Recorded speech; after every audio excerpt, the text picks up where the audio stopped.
What do you mean a vibrational reality? It's not very satisfying. Can I spend it? Can I sleep with it? What do you mean vibrational reality? And we say everything that you know that is physical now was vibrational reality first. In other words, there is a vibrational reality at the basis of all that you know. And so when you understand that when you don't have enough money and you ask for more, you have put over time a veritable fortune in your vibrational reality. But to claim it, you got to get in this vortex of creation where the vibration is that which you have become. And that's a part of our message to you that stretches your thinking just a little bit, because you have been magnificently focused in your leading edge time-space reality, out here on the leading edge, sifting through contrast, and you've come to think that reality, which is what you can see and hear and smell and taste and touch, that this reality that so many of you agree upon, that this reality is what you have come forth to create. And we want you to understand that while you are certainly the creator of this magnificent time-space reality, that if you will just for a little while focus upon the vibrational reality that you are creating, that you always create first, and let this vibrational reality and all of the feelings within it be what motivate you in the direction of the choosing of the thoughts that you choose. If we can convince you in this short time that we are together today to let this vibrational reality be the important thing that it really is in the context of the big picture of your life, if we can distract you from the reality of what's going on in your bank account, or what's going on in your body, or what's going on in your relationships, if you can be distracted from it long enough that you deactivate the vibration of it, while you activate the vibration of what you really want relative to those subjects, it is our promise to you that your reality will begin to morph. It will evolve. It will change. It will match perfectly the image of what's going on over here in this vortex of creation.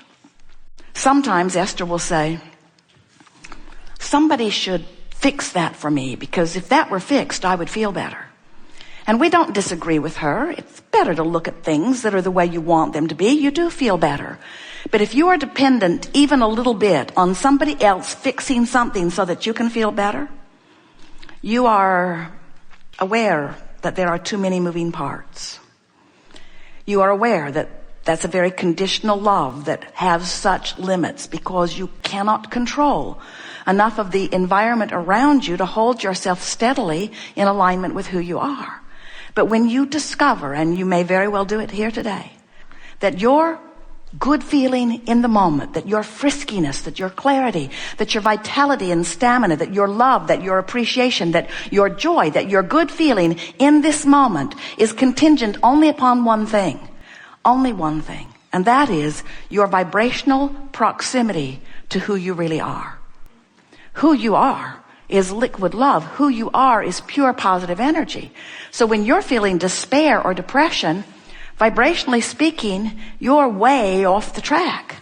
But that does not keep the source within you from knowing you and loving you and being the larger part of you and calling you home to it, calling you in the direction of it.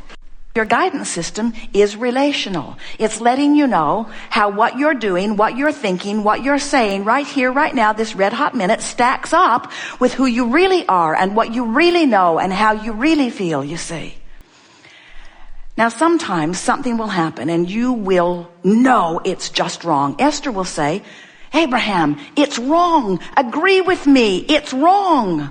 And we say, we agree with you. Just don't ask us to come out of our vortex of well-being to wallow with you in your disconnection. In fact, that's the only reason that disconnection can ever occur. You have walked away, you have wallowed away from who you really are. Because who you really are is in this vortex of creation, in this vibrational reality, where all new requests go. We really like it when we find an analogy. This vortex analogy is so magnificent. We've written a book about it because we want you to understand that you are source energy also in a physical body. But the source part of you, this expanded part of you, is evolving because of the physical part of you.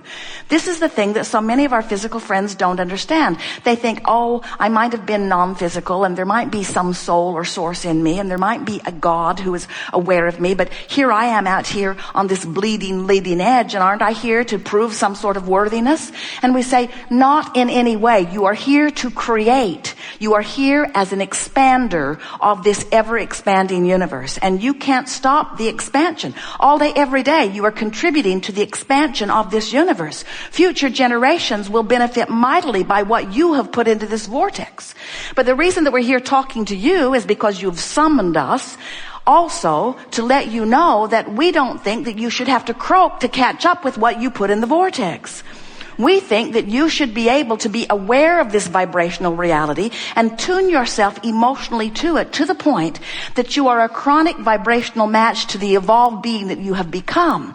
Because unless you are keeping up with who life has caused you to become, you're not going to feel good, and no one can do anything about it other than you.